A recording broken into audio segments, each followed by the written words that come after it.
অন্য জায়গায় কিন্তু নামাজ দোয়া তাসবিহ সবকিছু তাদের কাছে আছে, কিন্তু শুহাদায়ে কারবালার মাহফিল তাদের এলাকায় নাই। সেজন্য এই মাহফিলটা আরেকটা পরিচয় হচ্ছে হক এবং বাতিলের পার্থক্যকারী একটা মাহফিল। হযরত আদম আলাইহিস সালামকে আল্লাহ রাব্বুল আলামিন যখন সৃষ্টি করেছেন তখন হকের বিপক্ষে একটা সৃষ্টি তৈরি হয়েছিল, সেটার নাম হচ্ছে ইবলিস। সেটার নাম কি? ইবলিস। এটা ইবলিস হকের পক্ষে ছিল না বিপক্ষে ছিল? বিপক্ষে ছিল। এভাবে হযরত আদম আলাইহিস সালাম থেকে শুরু করে আল্লাহ রাব্বুল আলামিন কিয়ামত পর্যন্ত যতগুলো হকের বিপক্ষে বাতিল আসবে, আল্লাহ রাব্বুল আলামিন ওই সমস্ত নেককার বান্দাদের মাধ্যমে, আল্লাহর প্রদত্ত নির্বাচিত ব্যক্তিদের মাধ্যমে বাতিলকে প্রতিহত করবেন। সুবহানাল্লাহ। হযরত আদম আলাইহিস সালাম থেকে শুরু করে অন্যান্য নবীগণের সময়ও বিভিন্ন সময় বাতিল, যেটা আমরা বাতিল বলি, হকের বিপক্ষে তারা সৃষ্টি হয়েছিল। আদ জাতি, সামুদ জাতি, এভাবে যেতে যেতে যখন ওদেরকে দমন করার জন্য আল্লাহ রাব্বুল আলামিন হযরত নূহ আলাইহিস সালামকে পাঠিয়েছেন, এভাবে হযরত মূসা আলাইহিস সালামকে পাঠিয়েছেন, যুগে যুগে অসংখ্য নবী রাসূলকে পাঠিয়েছেন ওই বাতিলকে ধ্বংস করার জন্য, প্রতিহত করার জন্য। তার ধারাবাহিকতায় বর্তমানেও একমাত্র সারা পৃথিবীতে হক এবং বাতিলের বিরুদ্ধে অবস্থান নিচ্ছেন, হকের পক্ষে কথা বলে যাচ্ছেন ইসলামের একমাত্র সঠিক মত আহলে সুন্নাত ওয়াল জামাত। সুবহানাল্লাহ। সেই আহলে সুন্নাত ওয়াল জামাতের অনুসারী হয়ে আমরা খুশি না বেজার? খুশি। আল্লাহ রাব্বুল আলামিন আমাদেরকে মৃত্যুর আগ পর্যন্ত আহলে সুন্নাত ওয়াল জামাতের আকীদার উপর অটল থাকার তৌফিক দান করুন। তো একটি আয়াতে কারিমা তেলাওয়াত করেছি, যে আয়াতে কারিমার সাথে অঙ্গাঙ্গিভাবে জড়িত যে আজকের এই মাহফিল। এক এক দিন এক এক বিষয় দেওয়া হয়েছে। আমাদের আজকের প্রধান বক্তার বিষয় হচ্ছে 10ই মুহররম কারবালার ময়দানে ঘটনার পূর্ণ বিবরণ, পরকাল জালিম ও খুনিদের ভয়াবহ শাস্তি। তাদের কি শাস্তি হবে, জালিমের কি শাস্তি হবে, ওদের ওই আলোচনা আমাদের আজকের প্রধান বক্তা মহোদয় আপনাদের সম্মুখে পেশ করবেন। এভাবে প্রতিদিন সুন্দর কতগুলো বিষয় দেওয়া হয়েছে। তো আমি মাহফিল পরিচালনা কমিটিতে যারা আছে, দীর্ঘদিন যাবত আপনারা করতেছেন, আপনাদের অনেক অভিজ্ঞতা আছে। তারপরেও আরেকটা বিষয়, প্রতিদিন দেখা যাচ্ছে ঘুরে ফিরে আহলে বাইতে রাসূল সাল্লাল্লাহু আলাইহি ওয়াসাল্লামের ঘটনা, কারবালার ঘটনায় চলে এসেছে। এছাড়াও অন্যান্য কিছু আকীদাগত বিষয় আরো অনেকগুলো আছে। যদি 6 দিন 6 জনকে 6টা বিষয় দেওয়া হয়, অন্ততপক্ষে এই এলাকায় বাতিল ফিরকা কোনোদিন আক্রমণ করতে পারবে। লাঠি দিয়ে আক্রমণ নয়, আকীদা দিয়ে আক্রমণ, ধ্বংস করা, আকীদার দাওয়াত দিয়ে গুমরা করা, পথভ্রষ্ট করা। অন্ততপক্ষে এই এলাকায় এই মাহফিলের মাধ্যমে বাতিল ফিরকা এখানে আসতে পারবে না। সেজন্য 6 দিনে যদি 6টা আরো গুরুত্বপূর্ণ বিষয়, আকীদাগত অনেক বিষয় আছে, সেই বিষয়গুলো যদি দেওয়া যায়, সব জায়গায় দেখা যাচ্ছে কারবালা, কোরআন হাদিসের আলোকে আহলে বাইতের রাসূলের মর্যাদা, কারবালার ঘটনার পরবর্তী ঘটনা, প্রভাবের বিস্তারিত আলোচনা, সব জায়গায় মোটামুটি একই কথাটা চলে আসছে। তো চেষ্টা করবেন, এটা আমার পরামর্শ, মতামত, যদি সুযোগ হয় আপনারা ওইভাবেই আগামী বছর মাহফিলকে সাজানোর জন্য চেষ্টা করবেন। তো একটি আয়াতে কারিমা তেলাওয়াত করেছি। সে আয়াত আমি গত বছর এখানে শেষের দিন মাহফিল করেছিলাম, যেদিন শেষ দিন ওই দিন হযরতুল আল্লামা জনাব মাওলানা আন্তর্জাতিক খ্যাতি সম্পন্ন বক্তা আবু সুফিয়ান আবিদি আল কাদেরী মাদ্দাজিহুল আলী ওই দিন উপস্থিত থাকার কথা ছিল। দেশের নাজুক পরিস্থিতির কারণে ওই দিন উনি উপস্থিত হতে পারে নাই। আমি আর আজকের সভাপতি মহোদয় ওই দিন প্রোগ্রামটা শেষ করেছিলাম। তো ওই দিনেও আমি আলোচনা করেছিলাম, আমার এখনো মনে আছে, আমার লেখা আছে যে এই মজলিসে আমি দরুদ শরীফের আলোচনা করেছিলাম। দরুদ শরীফ পড়ার জন্য বলেছিলাম। দরুদ শরীফ পড়লে কি হবে, কখন পড়তে হয়, কেন পড়বো, দরুদ শরীফের মধ্যে আল্লাহ কি এত নিয়ামত দিয়েছেন সে বিষয়ে আলোচনা করেছিলাম। তো আজকেও তার ধারাবাহিকতায় কিছুক্ষণ কথা বলবো যে হুজুর আসবে, আসার সাথে সাথে শেষ। যেহেতু আজকে প্রথম দিন, আপনাদের অনেকগুলো কাজ থাকবে পরবর্তীতে, আজকে বেশিক্ষণ দীর্ঘায়িত করা তাও ঠিক হবে না। আর একটা দিক, আর একটা হচ্ছে এই এলাকার যে অনেক আলিম পরীক্ষার্থী, এইচএসসি পরীক্ষার্থী আছে, যে মাইকের আওয়াজ দীর্ঘক্ষণ যখন তাদের কানে আওয়াজটা যাবে, লেখাপড়ার মধ্যে এটাও আমাদের চিন্তা করতে হবে। সেই বিষয়গুলো চিন্তা করে প্রতিদিন নির্দিষ্ট সময়ে মাহফিল শেষ করার জন্য আমি মাহফিল কমিটিকে বিনয়ের সহিত অনুরোধ জানাচ্ছি। তো হযরত আদম আলাইহিস সালাম থেকে শুরু করে তার ধারাবাহিকতায় এই পর্যন্ত হক এবং বাতিল কিয়ামত পর্যন্ত জারি থাকবে। আল্লাহ রাব্বুল আলামিন এখানে আমি যে একটি আয়াতে কারিমা তেলাওয়াত করেছি, ইয়া আইয়ুহাল্লাযীনা আমানুস্তাঈনু বিস-সাবরি ওয়াস-সালাহ ইন্নাল্লাহা মা'আস সাবিরিন। আল্লাহ সুবহানাহু ওয়া তাআলা পবিত্র কালামের মধ্যে ঘোষণা দিচ্ছেন, ইয়া আইয়ুহাল্লাযীনা আমানু, হে ঈমানদারগণ, ইস্তাঈনু, তোমরা সাহায্য প্রার্থনা করো, বিস-সাবরি ওয়াস-সালাত, নামাজ এবং ধৈর্যের মাধ্যমে। শেষে আবার আরেকটা কথা আরেকটু তাগিদ দিয়ে বলেছেন, ইন্নাল্লাহা মা'আস সাবিরিন, নিশ্চয় আল্লাহ ধৈর্যশীলদের সাথে আছেন। সুবহানাল্লাহ। তাহলে এখানে বিষয়টা, লক্ষণীয় বিষয় হচ্ছে সালাত, নামাজ, আর একটা হচ্ছে ধৈর্য, সবরের কথা বলেছেন আল্লাহ। শেষে বলেছেন ইন্নাল্লাহা মা'আস সাবিরিন, নিশ্চয় আল্লাহ ধৈর্যশীলদের সাথে আছেন। এটা শুধু নামাজের কথা ওইখানে বলে নাই, আল্লাহ ধৈর্যশীলদের কথা বলেছেন। কেন বলেছেন? এটাই কারবালার শিক্ষা। আল্লাহ রাব্বুল আলামিন ওখানে ধৈর্যের কথা কেন বলেছেন? নামাজ আমরাও পড়ি, আমরা যারা বাতিল বলি, ওয়াহাবি, জামাতি, হেফাজতি যাদেরকে বলি, আহলে হাদিস যাদেরকে বলি, তারাও কি পড়ে? নামাজ পড়ে। আর ইমাম হুসাইনও নামাজ পড়েছেন, ইমাম হাসানও নামাজ পড়েছেন, ইয়াজিদও কি পড়েছেন? নামাজ পড়েছেন। ইয়াজিদ নামাজ পড়েছিল, অন্তরে নবী প্রেম ছিল না। ইয়াজিদ নামাজ পড়েছিল, অন্তরে নবী প্রেম, আহলে বাইত রাসূলের প্রেম ছিল। আর আমরা নামাজ পড়ি অন্তরে কার প্রেম নিয়ে? আল্লাহর নবী, আহলে বাইত রাসূল পাক পঞ্জতনের মহব্বত নিয়ে আমরা কি পড়ি? নামাজ পড়ি। পার্থক্যটা হচ্ছে এখানেই, যেখানে শুহাদায়ে কারবালার মাহফিল হয়, যেখানে শুহাদায়ে কারবালার মাহফিল হয়, ওরা নামাজ পড়ে ধৈর্য সহকারে, ওদের কাছে ধৈর্য আছে যে ইমামে হুসাইন নামাজ পড়েছিল ধৈর্য সহকারে। সুবহানাল্লাহ। ইমাম হুসাইন যদি ধৈর্যহারা হয়ে যেতেন তাহলে ইয়াজিদের পক্ষে চলে যেতেন। ধৈর্যহারা হন নাই, সেজন্য আল্লাহ সুবহানাহু ওয়া তাআলা বলতেছেন নামাজ পড়ো, নামাজ পড়ার জন্য বলেছেন। কিন্তু ইন্নাল্লাহা মা'আস সাবিরিন, নামাজের সাথে সাথে যাদের কাছে ধৈর্য আছে আল্লাহ তাদের সাথে আছেন। সুবহানাল্লাহ। তাহলে ইমাম হুসেন ধৈর্যের পরীক্ষা দিয়েছেন, সাথে সাথে ঈমানের পরীক্ষা দিয়েছেন, সাথে সাথে নামাজের পরীক্ষাও দিয়েছেন। ইমাম হুসেন এত এই অবস্থায়ও নামাজ ছেড়ে দেন নাই। আল্লাহ সুবহানাহু ওয়া তাআলা পবিত্র কালামের মধ্যে আল্লাহ নামাজের কথা 82 বার বলেছেন। কয়বার? 82 বার। অন্য কোন ইবাদতের কথা আল্লাহ 82 বার 84 বার বলেন নাই। একটা কথা বারবার বলা মানে এখানে অবশ্যই কিছু রহস্য, অবশ্যই কিছু রহস্য আছে। আল্লাহ তাআলা আমাদেরকে এত কিছু নিয়ামত দিয়েছেন, আল্লাহ আমাদেরকে এত কিছু দিয়েছেন, আমাদেরকে কথা বলার সুযোগ দিয়েছেন, আমাদেরকে হাত নাড়ানোর সুযোগ দিয়েছেন, আমাদেরকে খাওয়ার সুযোগ দিয়েছেন, আমাদেরকে ঘুমানোর সুযোগ দিয়েছেন।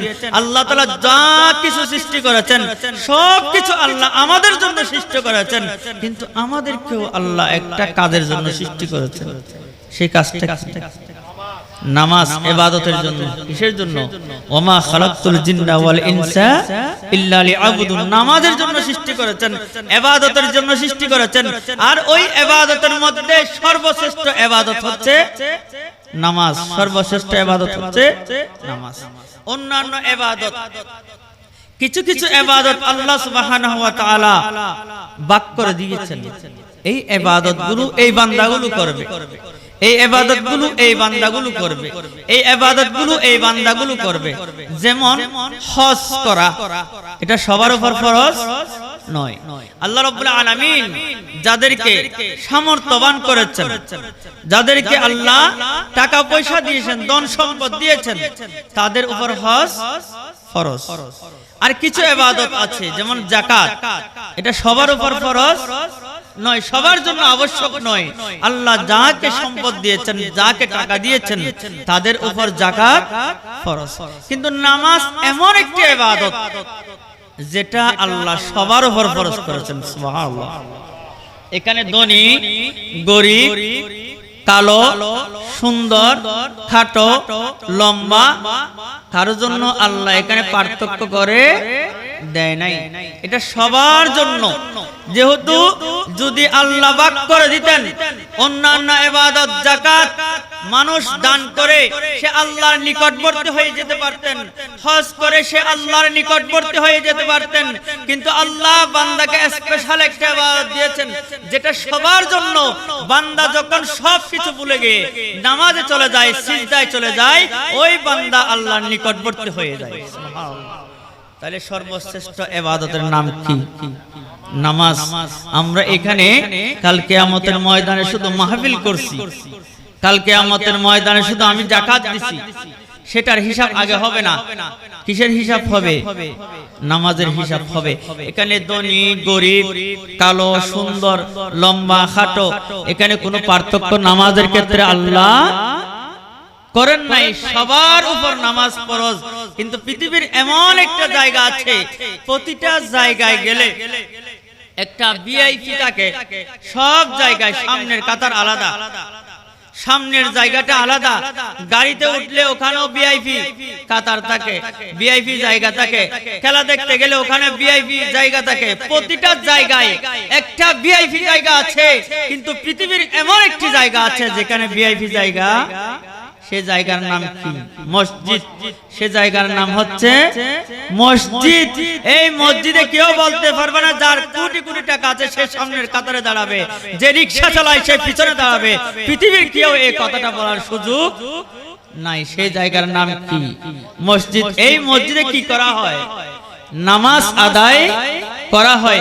তাহলে আল্লাহ এই একটা জায়গায় বান্দার সাথে অন্য কোনো কিছুর সাথে আল্লাহ দূরত্ব রাখে নাই। শুধু নামাজের ক্ষেত্রে আল্লাহ বলতেছেন আমার সকল বান্দা আমার কাছে জমান।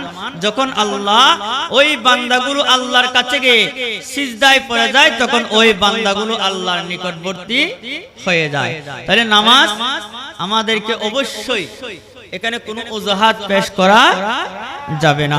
আল্লাহ রাসূল সাল্লাল্লাহু আলাইহি ওয়াসাল্লাম ইরশাদ করতেছেন, যখন তোমাদের সন্তানদের বয়স 7 বছর হয়, কয় বছর? 7 বছর হয়, তোমরা তাদেরকে নামাজের আদেশ দাও, নামাজ শিক্ষা দাও।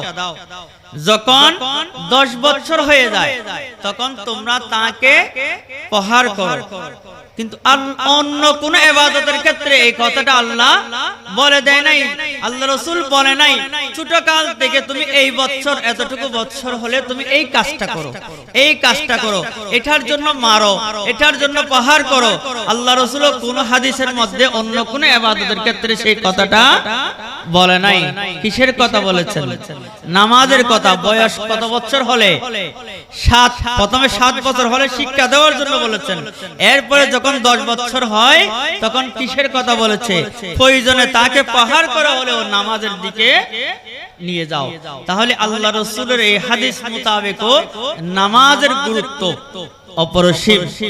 নামাজ ছাড়া আমাদের কোনো উপায় নাই। নামাজ ছাড় দেওয়া যাবে। অন্য কোন ইবাদত আপনি করেন নাই, আপনার সামর্থ্য নাই, সদকা দিতে পারেন নাই, কোনো অসুবিধা নাই, কিন্তু নামাজের জন্য জবাবদিহিতা কিয়ামতের ময়দানে অবশ্যই করতে হবে।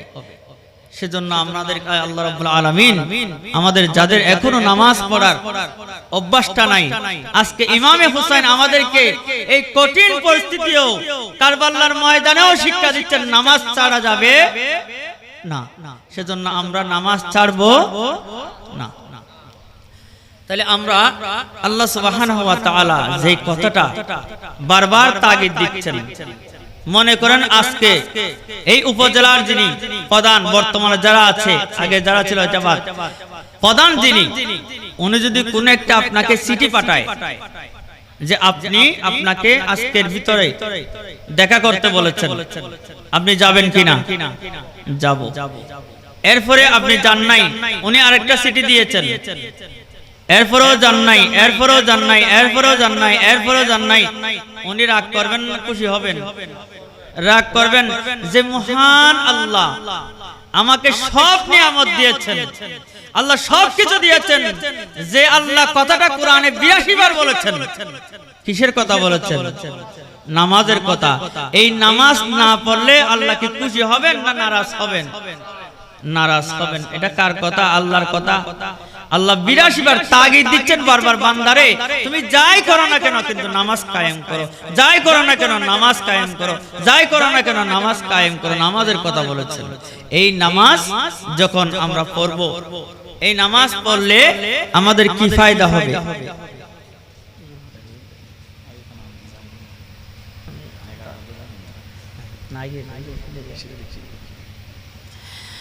আল্লাহ সুবহানাহু ওয়া তাআলা আমাদেরকে সেই হিসাবে কবুল করুক। আল্লাহ রাব্বুল আলামিন যে একটি আয়াতে কারিমা তেলাওয়াত করেছি, ইয়া আইয়ুহাল্লাযিনা আমানু, এখানে হে ঈমানদারগণ, ঈমানদারের কথা বলেছেন, নামাজের কথা বলেছেন। এই নামাজটা আমাদেরকে অবশ্যই কি করতে হবে? পড়তে হবে। তাহলে এভাবে প্রতিদিন মুয়াজ্জিন সাহেব কয়বার ডাকে? দৈনিক কয়বার ডাকে?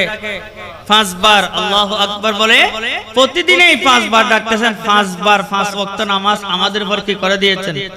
ফরজ করে দিয়েছেন। আপনি জীবনে কোনোদিন হিসাব করেছেন যে দৈনিক 5 বার যদি ডাকে আমাকে প্রতিটা মসজিদ থেকে দৈনিক কয়বার আমাকে ডাকতেছেন?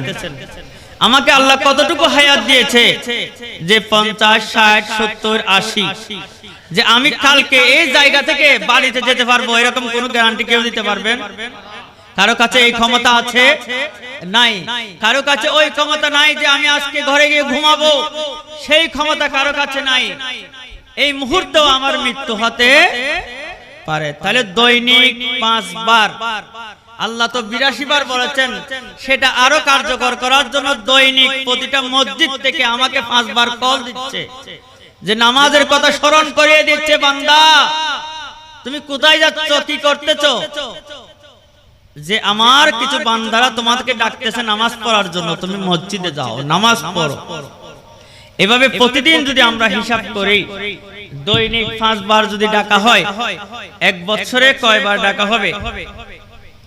1825 ওয়াক্ত বার। 1825 ওয়াক্ত। ফজরের মধ্যে 2 রাকাত ফরজ। আমি শুধু ফরজের হিসাব বলতেছি। ফজরে 2 রাকাত ফরজ, যোহরের মধ্যে 4 রাকাত, আসরের মধ্যে 4 রাকাত, মাগরিবের মধ্যে 3 রাকাত, এশার মধ্যে 4 রাকাত। এভাবে যদি হিসাব করি, 2 ফজরের 2 রাকাত 365 দিয়ে গুণ করি, তাহলে আমরা 730 রাকাত নামাজ এক বছরে। ফজরের নামাজ এক বছরে 700 কয় রাকাত? 30 রাকাত। জোহরের মধ্যে আমরা পাই 4 রাকাত করে, 465 দিনে 1460 রাকাত।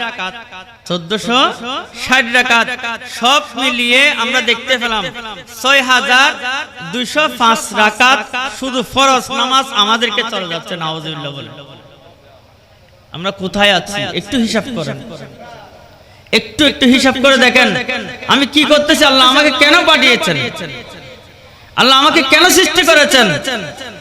দৈনিক 5 বার আমাকে ডাকা হচ্ছে, বছরে 1825 ওয়াক্ত বার আমাকে ডাকতেছে নামাজ পড়ার জন্য, কিন্তু আমরা নামাজ পড়তে পারি না। কিয়ামতের ময়দানে যে আমি একটা মাহফিলে বসেছিলাম, হাসরের ময়দানে নামাজ পড়ি নাই, কিন্তু আমি শুহাদায়ে কারবালার মাহফিলে বসেছিলাম, সেই কথাটা বলে পার পাওয়ার কোনো সুযোগ নাই। আগামী বছর এই কথাগুলো বললে হয়তো দাওয়াত নাও দিতে পারে। যে হুজুর আপনাকে আনছি শুহাদায়ে কারবালার কথা বলার জন্য, আপনাকে তো নামাজ পড়ার জন্য বলি নাই। আমরা তো আসলে নামাজ পড়ি না। আমার মানুষ সামনে 50,000 মানুষ হতে হবে এরকম নয়। গত বছর এখানে আমি মাহফিল করেছিলাম, দরুদ শরীফের কথা বলেছি। তা আমার খুব ভালো লাগছে, কিছুদিন আগে মসজিদে যখন কথা উঠছে, একজন ছোট ভাই উনি বলতেছেন, হুজুর আপনি গত বছর দরুদ শরীফের কথা বলেছেন। এটাই আমার পাওয়া, এটাই আমার সফলতা। গত বছর কিসের ওয়াজ করেছি কারো কাছে মনে আছে কিনা জানি না, কিন্তু ওই ছোট্ট ভাইটা আমাকে বলতেছে, হুজুর আপনি গত বছর দরুদ শরীফের কথা বলেছেন। সুবহানাল্লাহ বলেন। তাহলে এমন একটা ইবাদত, যে ইবাদতের নাম হচ্ছে নামাজ। আল্লাহকে কি জবাব দেব? একে হাত ধরে কথা বলতেছে, যখন আমার অন্তর, আমার রুহটা বের করে ফেলবে, এই হাতটা লাড়ার ক্ষমতা কারো কাছে? এই জবানে কথা বলতেছি, যখন আমার রুহ চলে যাবে, এই জবান দিয়ে কোনো কথা বলার সুযোগ? আল্লাহ এই সবগুলো দিয়েছেন সাময়িক কিছুদিনের ব্যবহারের জন্য। আল্লাহ কাউকে সাথে সাথে নিয়ে যাচ্ছেন, দুনিয়াতে আসছে একটু কান্না করতে নিয়ে গেছে, আবার কাউকে 70-80 বছর হায়াত দিয়েছে এরপরে নিয়ে যাচ্ছে, আবার বাবার আগে সন্তানকে নিয়ে যাচ্ছে। এটা কোনো নির্দিষ্ট সময়, আমাকে কিছুদিনের জন্য এটা ব্যবহারের সুযোগ দিয়েছে।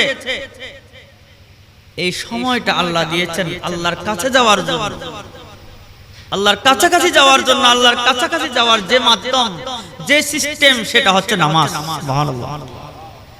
তাহলে আমরা নামাজ ছাড়তে পারবো না, শুধু আমাকে খুশি করার জন্য না। আমরা একটা মজলিসে যাই, অনেক মাহফিলে হাত তুলে ওয়াদা করে, এরপরে কোথায় মসজিদ, কোথায় উনি, তার সাথে কোনো সম্পর্ক নাই। এই ধরনের ওয়াদা প্রতিশ্রুতি না দিয়ে আজকে থেকে আপনি নিজেকে পরিবর্তন করুন। আজকে থেকে আবার অনেকে বলে যে আরেকটু বয়স হোক, 70 বছর হোক, 60 বছর হোক, তারপর মসজিদে যাবো, আর বের হবো না। এরকম অনেকেই বলে যে আমরা ওই দিকে যাবো না। আল্লাহ আমাকে যে হায়াতটুকু দিয়েছেন, আমার কাছে বেশি টাকা পয়সা নাই, ধন সম্পদ বেশি নাই, আমি কোটি টাকার মালিক হতে পারি নাই, আল্লাহ রে, কিন্তু 5 ওয়াক্ত নামাজ আমি ছাড়ি নাই। সেটা কিয়ামতের ময়দানে শক্ত করে বলতে পারবেন। আমার কাছে কোটি কোটি টাকা ছিল না, ঠিক সময়ে খাবার খেতে পারি নাই, পরিবার পরিজন নিয়ে সুখে শান্তিতে জীবন কাটাতে পারি নাই, সন্তানের জন্য ভালো জামা কাপড় কিনতে পারি নাই, সন্তানের জন্য ভালো খাবার দিতে পারি নাই, কিন্তু আল্লাহ রে, তুমি আমাকে এত পরীক্ষা করেছো, এরপরেও আমি 5 ওয়াক্ত নামাজ ছাড়ি, সেটাই আপনার সফলতা। আল্লাহ রাব্বুল আলামিন আমাদেরকে সেই হিসাবে নামাজি হিসাবে কবুল করুন। তবে এই নামাজটা অন্তরে কি থাকতে হবে? নবী প্রেম থাকতে হবে। কি থাকতে হবে? নবী প্রেম, আহলে বাইত রাসূলের প্রেম থাকতে হবে। আজকে যে মজলিসে এসেছেন, সেই মোহাব্বত নিয়ে যদি নামাজ পড়ি, ওই নামাজটা আল্লাহর দরবারে কি হয়ে যাবে। কিন্তু অন্তরে যদি নবী প্রেম, আহলে বাইত রাসূলের প্রেম, কারবালার প্রেম, শুহাদায়ে কারবালার প্রেম যদি না থাকে, তাহলে আমাদের মতো টুপি পরে, জুব্বা পরে, পাগড়ি পরে অনেকেই নামাজ পড়তেছে, এই নামাজটা আল্লাহর দরবারে কবুল হবে না। ওরা কারা? ওরা এজিদ বাহিনী। কোন বাহিনী? এজিদ বাহিনী। এজিদও নামাজ পড়েছে, আবার ইমাম হুসাইনও নামাজ পড়েছে। ইমাম হুসাইনের অন্তরে কার প্রেম ছিল? আল্লাহর নবীর প্রেম ছিল। আর এজিদের অন্তরে আহলে বাইত রাসূলের প্রেম, ইমাম হুসাইনের প্রেম, আল্লাহ রাসূলের প্রেম ছিল না। সেজন্য পার্থক্য হচ্ছে ওখানেই। তবে এই মাহফিলটা এটাই আমাদেরকে শিক্ষা দিচ্ছে যে কোনটা হক, কোনটা বাতিল। যদি আল্লাহ রাসূলের মুহাব্বত নিয়ে, ভালোবাসা নিয়ে আমি নামাজ পড়ি, সেই নামাজ আমাকে জান্নাতে যাওয়ার সুযোগ করে দিবেন। সুবহানাল্লাহ। এখন আসি যে আমরা বান্দা হিসেবে প্রতিদিনই গুনাহ করি, প্রতিটা সেকেন্ড আমরা গুনাহ করি, প্রতিটা মুহূর্ত এই হাত দিয়ে, এই মুখ দিয়ে, এই চোখ দিয়ে, এই পা দিয়ে, প্রতিটা সেকেন্ড, প্রতিটা মুহূর্ত আমরা কি করি? গুনাহ করি। এই গুনাহ করা এটা বান্দার কাজ। এটা কার কাজ? বান্দার কাজ। কেন করি? আল্লাহ বান্দাকে, বান্দার রক্তের সাথে শয়তানকে সম্পৃক্ত করে দিয়েছেন। কাকে? শয়তানকে সম্পৃক্ত করে দিয়েছেন। যখন আমি ভালো কাজ করতে যাই, শয়তান বলে যে বান্দা তুমি ভালো কাজ করিও না, খারাপ কাজে যাও। কোথায় যাও? খারাপ কাজে যাও। একটু দরুদ শরীফে আল্লাহুম্মা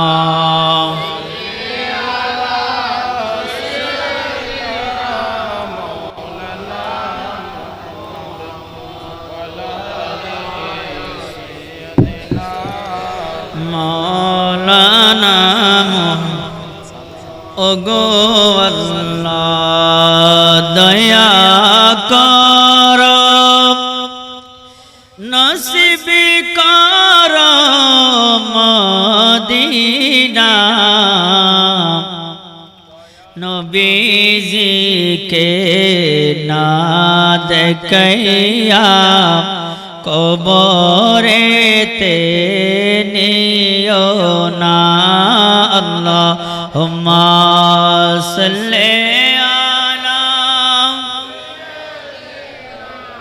মাওলানা মুহাম্মদ ওয়া আলা আলি সাইয়্যিদিনা খুদার দরবারে তে শুকর নবীজির উম্মত হয়েছি দুনিয়াতে থেকেও যেন মুরা জান্নাত পেয়েছি আল্লাহুম্মা সাল্লি আলা মাওলানা মুহাম্মদ ওয়া আলা আলি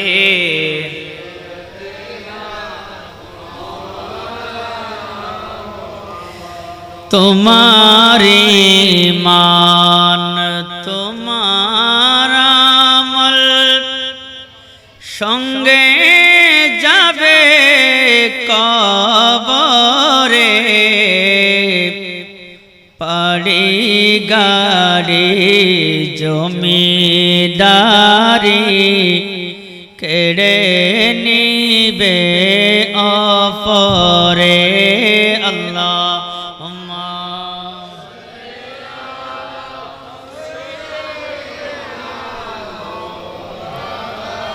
মুহাম্মদ আলা আলি সাইয়্যিদিনা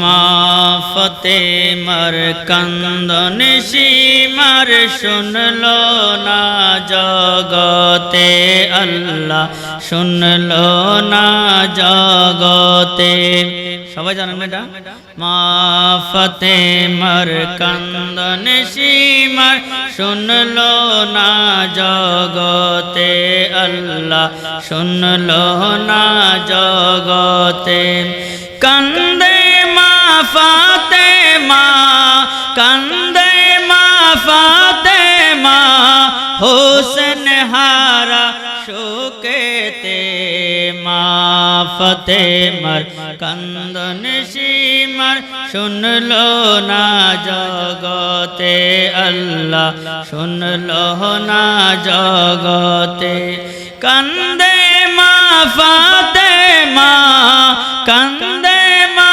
ফাতেমা হোসেন হারা শোকেতে মা ফাতেমার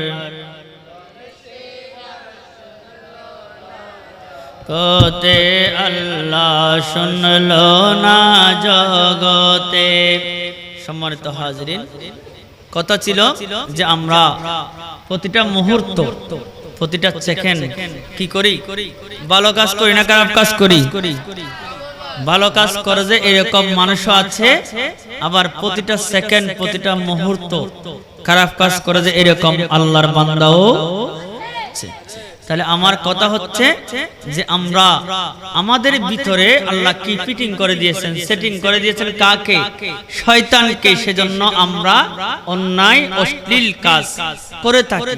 আল্লাহ বান্দাকেও সেখান থেকে বাঁচার জন্য, সেগুলো মুছে ফেলার জন্য, সেগুলো দূরীভূত করার জন্য আল্লাহ বান্দাকে কিছু ইবাদতের কথা বলেছেন। ওই ইবাদতের মধ্যে সর্বশ্রেষ্ঠ ইবাদত হচ্ছে নামাজ। আর নামাজের আগে পবিত্র হওয়ার জন্য একটা কাজ করি, সেটার নাম হচ্ছে ওযু। সুবহানাল্লাহ। তাহলে বান্দা গুনাহ করে করে করে করে বান্দা যখন সব কিছু ভুলে গিয়ে নামাজ পড়ার জন্য ওযু করতে যায়, কি করতে যায়? আমরা সবাই কি করি? ওযু করি। হাদিসে মুবারকের মধ্যে আছে ওযু করার সময় যখন ওযু করে ওযুর পানি যেগুলো ঝরে যায় ওগুলোর সাথে বান্দার গুনাহ চলে যায়। সুবহানাল্লাহ। বান্দা যদি হাত দিয়ে কোনো গুনাহ করে, যখন ওই ওযু করবে তখন হাতের ওযু করার সাথে সাথে হাত ধোয়ার সাথে সাথে ওই গুনাহগুলো কি হয়ে যায়? ঝরে যায়। এভাবে হাদিসে মুবারকের মধ্যে আছে নখের নিচের গুনাহ পর্যন্ত কি হয়ে যায়? ঝরে যায়। কিসের মাধ্যমে? ওযুর মাধ্যমে। এখন ওযু করেছি, এখনো নামাজ পড়ি নাই। আল্লাহ রাসূল বলতেছেন ওযু করার কারণে বান্দার কি হয়ে গেল? ওই ওযুর পানির সাথে সাথে বান্দার গুনাহ ঝরে গেল। সুবহানাল্লাহ। এখনো নামাজ পড়তে যায় নাই, নামাজ পড়তে যাব, নামাজ পড়বো। তাহলে নামাজ পড়লে কি আর গুনাহ থাকার সম্ভাবনা আছে? যে আল্লাহ রাসূল মুবারক সাল্লাল্লাহু আলাইহি ওয়াসাল্লাম হাদিসে মুবারকার মধ্যে ঘোষণা করতেছেন যে হযরতে আবু হুরায়রা রাদিয়াল্লাহু তাআলা আনহু থেকে বর্ণিত, রাসূল করিম সাল্লাল্লাহু আলাইহি ওয়াসাল্লাম ইরশাদ করতেছেন যে তোমাদের ঘরের দরজায় যদি একটা নহর থাকে, আমরা সাধারণত বলি একটা পুকুর আছে মনে করেন, আল্লাহ রাসূল ঘোষণা দিচ্ছেন তোমার ঘরের দরজায়, তোমাদের ঘরের দরজায় একটা নহর আছে, ঝর্ণা আছে। ওই নহরের মধ্যে কেউ যদি দৈনিক 5 বার গোসল করে তার কি কোনো গুনাহ থাকবে? এটা প্রশ্নবোধক। তখন উপস্থিত সবাই বললে একেবারে কোনো গুনাহ থাকবে না। আল্লাহ রাসূল বললেন এটাই হচ্ছে 5 ওয়াক্ত নামাজের উদাহরণ। সুবহানাল্লাহ। বান্দা যখন গুনাহ করে, গুনাহ করার পর বান্দা যখন 5 ওয়াক্ত নামাজ পড়ে, ওই 5 ওয়াক্ত নামাজ পড়ার কারণে ওই আল্লাহ ওই বান্দার সমস্ত গুনাহ আল্লাহ কি করে দিবেন? মাফ করে দিবেন। সুবহানাল্লাহ। তাহলে আল্লাহ রাসূল ঘোষণা দিচ্ছেন যে 5 ওয়াক্ত নামাজ যারা পড়বে তাদের কোনো গুনাহ থাকবে না। এরপরে আরো একটা হাদিস, একদম সংক্ষেপে বলতেছে, হুজুর চলে আসবে, সময় সংক্ষেপ। আমি এসেছি অনেক আগে, কিন্তু উপস্থিতি না থাকার কারণে আপনারা এসেছেন, অনেকে খাওয়া দাওয়া করে আসতেছেন, সেজন্য একটু দেরি হয়ে গেল, যে আমার সময়ও শেষ। তো আমার কথা হচ্ছে যে অপর একটা হাদিসে আল্লাহ রাসূল হযরত আবু যর রাদিয়াল্লাহু তাআলা আনহু থেকে বর্ণিত, আল্লাহ রাসূল শীতের মৌসুমে গাছের পাতা কি হয়ে যায়? ঝরে যায়, পড়ে যায়। আল্লাহ রাসূল সাল্লাল্লাহু আলাইহি ওয়াসাল্লাম ওই সময় কি করলেন? একটা গাছের নিকটে গেলেন, একটা গাছের ডাল ধরে একটু নাড়া দিলেন। নাড়া দেওয়ার সাথে সাথে কি হলো? গাছের পাতা সবগুলো ঝরে পড়ল। আল্লাহ রাসূল হযরতে আবু যর রাদিয়াল্লাহু তাআলা আনহুকে বলেছেন যে আবু যর তুমি কি দেখেছো এটা কি হয়েছে? পাতাগুলো কি হয়ে গেল? ঝরে গেল। আবু যর রাদিয়াল্লাহু তাআলা আনহু বলেন ইয়া রাসূলুল্লাহ আমি দেখেছি আপনি যখন ঢালটা ধরলেন গাছের পাতা কি হয়ে গেল? ঝরে পড়ে গেল। তখন আল্লাহ রাসূল বললেন এটাও তো আমার উম্মতের নামাজের একটা মাধ্যম, যে বান্দা এইভাবে যখন গাছের পাতা ঝরে পড়ে গেল, বান্দা যখন নামাজ পড়বে তার গুনাহ আল্লাহ ঝরায় ফেলে দিবেন। সুবহানাল্লাহ। তাহলে 5 ওয়াক্ত নামাজ ছেড়ে দেওয়ার কোনো সুযোগ নাই। কিন্তু তারপরেও আমরা সবকিছু জানি, সবকিছু বুঝি, কিন্তু নামাজ পড়তে বেশি কষ্ট লাগে। আমরা কি নামাজ পড়বো ইনশাআল্লাহ? আওয়াজ হচ্ছে না, বলে যে হুজুর আপনি আসছেন ওয়াজ করে চলে যান, এমনি বলেন, আপনার কথাও সুন্দর লাগতেছে না, যেহেতু একটু টান টুন নাই, জজবা লাগবে কথা শোনার জন্য। কিন্তু যে কথাগুলো বিশেষ প্রয়োজন, এমনি মাইকের তাসিরে চলে গেলাম, আওয়াজ করলাম, একদম জোরে সুবহানাল্লাহ বললেন, আলহামদুলিল্লাহ বললেন, আমলের কোটায় যদি শূন্য হন, তাহলে সারা রাত আপনি সারা দিন দুধ দহন করলেন, নিচে ছিদ্র, বালতি ছিদ্র, দুধটা কোথায় চলে গেল? কোথায় চলে গেল? দুধগুলো নষ্ট হয়ে গেল। আপনি সারা রাত খুব সুবহানাল্লাহ, আলহামদুলিল্লাহ, মাশাআল্লাহ সবকিছু আওয়াজ করে বললেন, খুশি হয়ে গেল। আজকে শ্রোতা যারা আসছে সবাই খুশি, এরকম একটা হুজুর আসছে যে আজকে মাইক ফাটাই ফেলছে, তো এরপরও একজনও আমল করে নাই। আল্লাহ রাব্বুল আলামিন আমাদের মানুষ বেশি হওয়ার দরকার নাই, 10 জন হয়েছি, ওখান থেকে আমরা নিয়ত করব যাদের নামাজ পড়ার অভ্যাস নাই, আমি 5 ওয়াক্ত নামাজ পড়ব। পারবো তো ইনশাআল্লাহ? ইনশাআল্লাহ জোরে বলি ইনশাআল্লাহ। যারা বলে ওখানে আল্লাহর রহমত থাকে, কি থাকে? আল্লাহর রহমত ওখানে নাজিল হয়। যুবক ভাইয়েরা যে বলে যে এখন আমার বাবা বছর যখন 50 বছর হয়েছে তখন মসজিদে গেছে, এর আগে যায় নাই। আমিও যখন আমার বাবা 50 বছরে গেছে, আমি 60 বছর থেকে মসজিদে যাব, এর আগে আমি মসজিদে যাব না। গেলেও জুমাবার যাব, 2 তলায় উঠে ফেসবুক চালাব। সে 2 তলায় উঠে অনেকেই অনেক মসজিদে দেখা যায়, এটা আমরা একদম প্র্যাকটিক্যাল দেখেছি, দেখেই কথাগুলো বলা। অনেক জায়গা দেখা যায় ওইদিকে হুজুর ওয়াজ করতেছেন, বলে যে হুজুর ওয়াজ যেগুলো করবে এগুলো তো আমি আগে থেকে জানি, এগুলো শোনার দরকার নাই। যে এমনি আসছি 2 রাকাত নামাজ পড়বো তারপর চলে যাব, এখানেও ফেসবুক নিয়ে গুতাগুতি কিছুক্ষণ করে একামত দিলে তখন দাঁড়াবে। অনেক মসজিদ 2 তলায় 3 তলায়, যারা ইয়ং যুবক ভাইরা নামাজ পড়ে ওখানে গিয়ে দেখবেন, ওখানে চলবে খেলার কথা। এটা পৃথিবীর সর্বশ্রেষ্ঠ একটা জায়গা হচ্ছে মসজিদ, এখানে গিয়েও ফেসবুক 10টা 20 মিনিট 25 মিনিট আধা ঘন্টা বসবে, তো ওখানেও ফেসবুক, ওইখানেও খেলাধুলার কথা। আল্লাহ রাব্বুল আলামিন আমাদেরকে হেফাজত করুন। ছোট ছোট ভাইয়েরা, যে ইয়ং যুবক, বর্তমান চরিত্র ধ্বংস করার একটা গুরুত্বপূর্ণ মাধ্যম হচ্ছে এটা। চরিত্রকে কি করার? ধ্বংস করার, ক্ষতি করার একটা গুরুত্বপূর্ণ মাধ্যম। এখানে যা ভালো আছে তার 6 গুণ কি আছে? খারাপ আছে।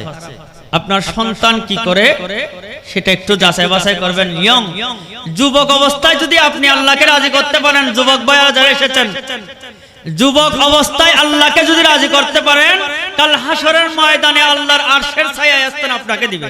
সুবহানাল্লাহ।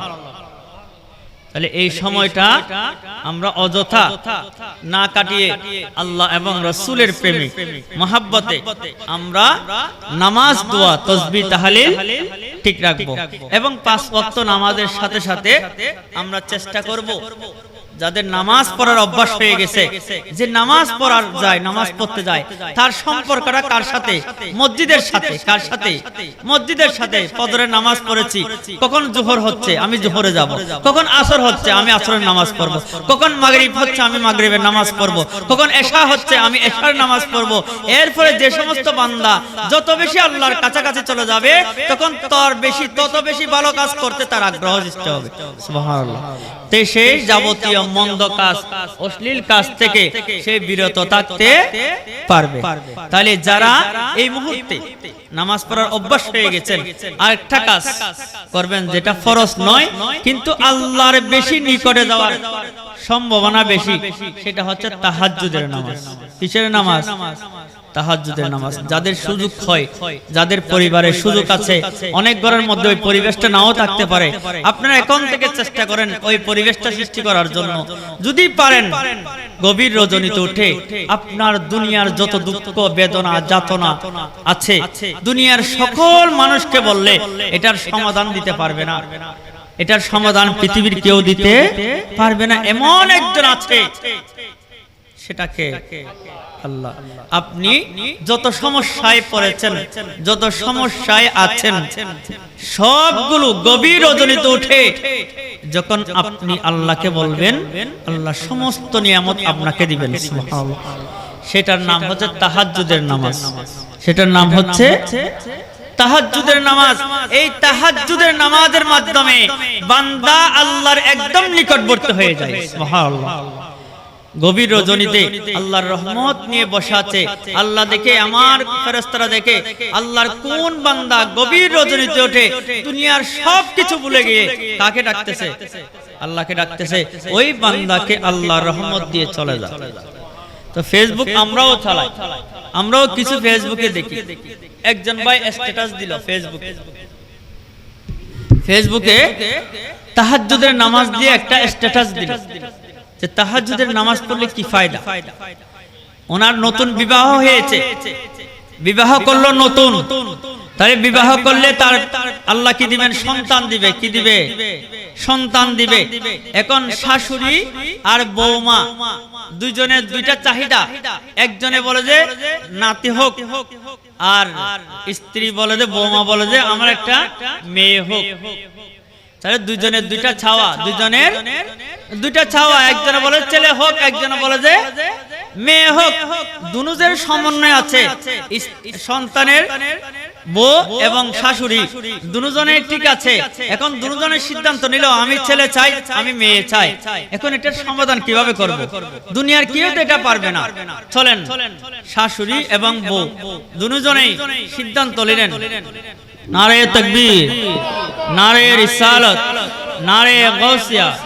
আহলে সুন্নাত ওয়াল জামাত হযরতুল আল্লামা জনাব মাওলানা ফিরদৌস আলম আল কাদরি সাহেব